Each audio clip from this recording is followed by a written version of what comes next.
At dahil catering is life, motherhood is lifer, and TikTok is lifest, meron tayo ngayong mga susubukan na products locally made by Miss Tony Morales. So, kung hindi nyo pa natatry, itatry ko para sa inyo. So, maganda ang packaging niya, mga kamari-chef.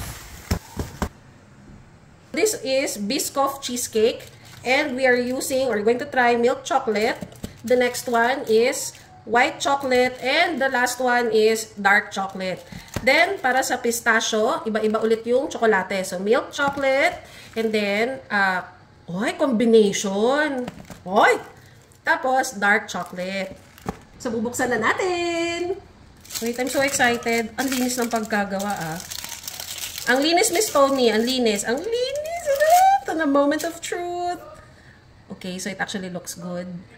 It's thick. And it's big. Malaki po siya. Linis.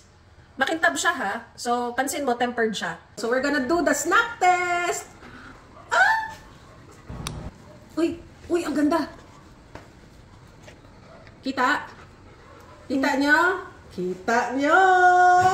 Okay, next. Snack test! Ang perfect! Kita!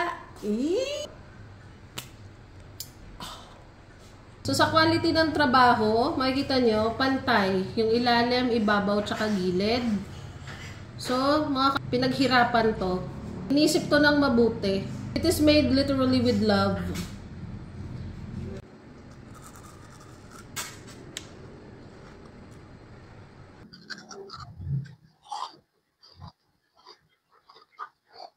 Ang mahal na tsokolate ginamit niya dito. Now, listen to the combination.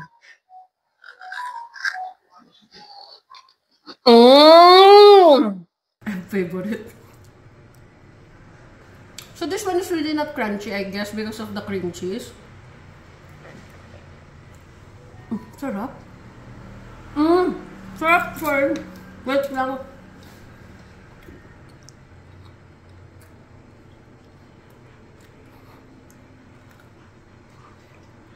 Sarap.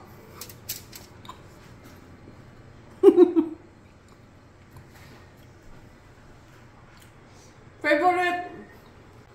Okay, cheesecake, Biscoff, dark chocolate.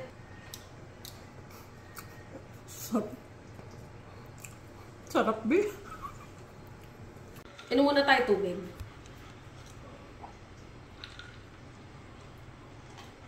Biscoff, cheesecake, milk chocolate. Yan siya.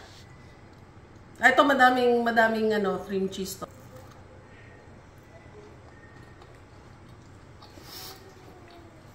Okay, mga kamari-chef, so pag-usapan muna natin yung presyo and how this is made. Number 1 dito, natalinuhan ako kay Tony kasi it's made out of lumpia wrapper, not kanafe. Kung titignan ninyo, kung magiging technical kayo, iisa lang ang ingredients niyan, dalawang yan. I really find it very, parang lumos yung pagka-chefy niya talaga, which I'm so proud of.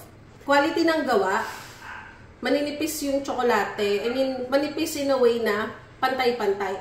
Kasi marami na ako natikman, ano talaga yung gawa nila, yung parang makagawa lang. Hindi pinag-isipan ng mabuti. So, gusto ko yung ganito. Tinutukan niya talaga yung gawa. Flavor-wise, so kung ako talaga papipiliin ninyo, kung ano yung pinaka-nagustuhan ko, dami ko nang natikman na ganito. Nag-stand out talaga itong si Biscoff Cheesecake White Chocolate. Ngayon, if you're after the one that is really close to the Dubai one, it is this one. Where is the... It's the combination. It is the closest.